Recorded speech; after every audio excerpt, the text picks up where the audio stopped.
Fitton, he has been at the forefront of covering and revealing information that has been long suppressed by the special counsel and others, and particularly the deep state. And Tom, it's great to have you with us here tonight. You're, after this long battle, and Judicial Watch serving on the front lines every day, your feelings about both the Mueller report and AG Barr. Well, I'm both happy that the president's been vindicated once again. We already knew there was no collusion, Lou. But I'm outraged that there was this 448-page smear operation against him, Mueller's last abuse of power. Yeah. And you can see why the left was desperate to keep AG Barr under wraps and to suppress and actually try to stop press conferences like the one he held this morning. Can you believe that Nadler was so foolish as to even, I mean, you know what he is, but you still can't imagine that he would be so foolish as to try to stop the Attorney General of the United States from holding a press conference. Because, and I'm convinced the Attorney General saw this garbage report from Mueller that exonerates the president while trying to smear him and said, I see what's going on here, and I'm going to get to the heart of the matter. Yeah. No collusion, no obstruction.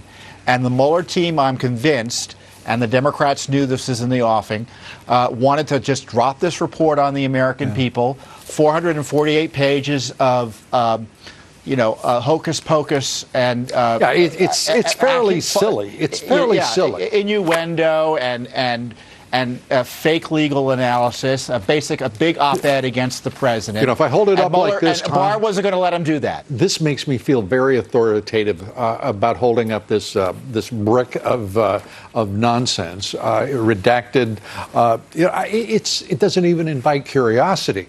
It is an attack on a president with a specific partisan purpose on the part of the radical Dems to unseat a duly elected president.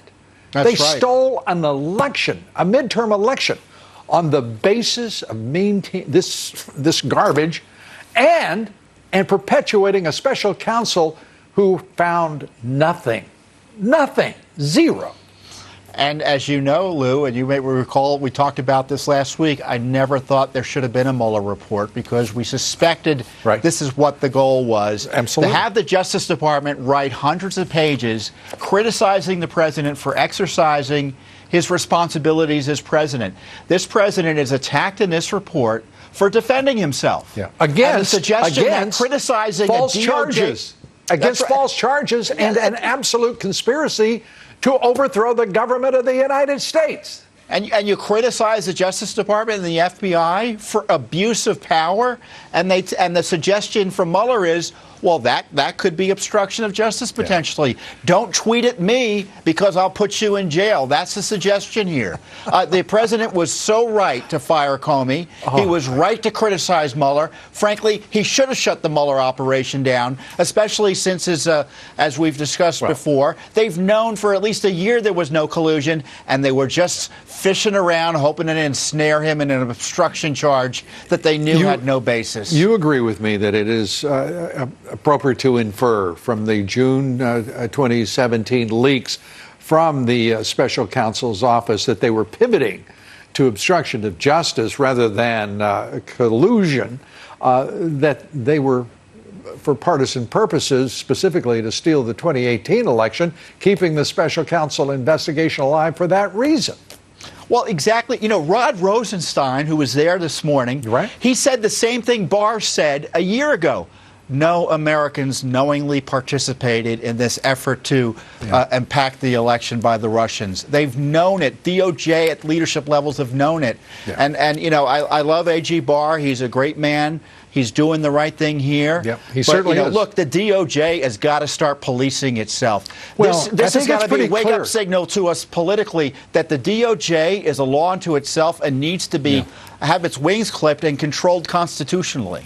I have to say he's the first Attorney General I've seen in decades who I believe has the capacity and the talent and the integrity to do precisely that, which is clean up this mess that is the leadership of the FBI and the Department of Justice. It is, I can't tell you how optimistic I am about what this man can achieve and what he has already done for this president and for the country. And I am so proud of you and Judicial Watch, Tom, for all that you have done and contributed to seeing justice prevail.